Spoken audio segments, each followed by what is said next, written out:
Welcome to the Genius Factory. Enjoy the video. In this video, I will explain how to use crypto for Forex trading. First, you'll need to choose a reputable crypto exchange that supports Forex pairs or offers stablecoin conversions. Next, fund your account with a stablecoin like USD or USC, which are pegged to the US dollar. This provides stability and reduces volatility when moving between different fiat currencies. We'll then explore how to execute trades efficiently. Choosing the right platform is crucial. Look for exchanges with a wide range of stablecoin options and direct fiat on-ramps.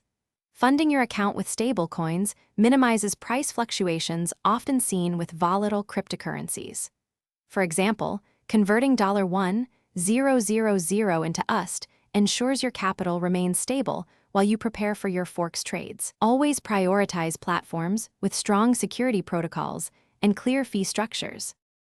Once funded, you can convert your stablecoins into the fiat currency you wish to trade, such as euros or Japanese yen. Many platforms offer leverage, allowing you to control a larger position with a smaller amount of capital. For instance, with $100, you might control a $1,000 position. Remember, leverage amplifies both profits and losses, so use it cautiously. Always set stop-loss orders to manage risk effectively. Effective risk management is paramount in crypto Forex trading. Always use stop-loss orders to protect your capital. For example, limiting a trade loss to 2% of your total capital. Diversifying your trades across different currency pairs can also spread risk. Stay updated on global economic indicators and any new regulations impacting cryptocurrency and Forex markets. Continuous learning and disciplined trading are key to long-term success.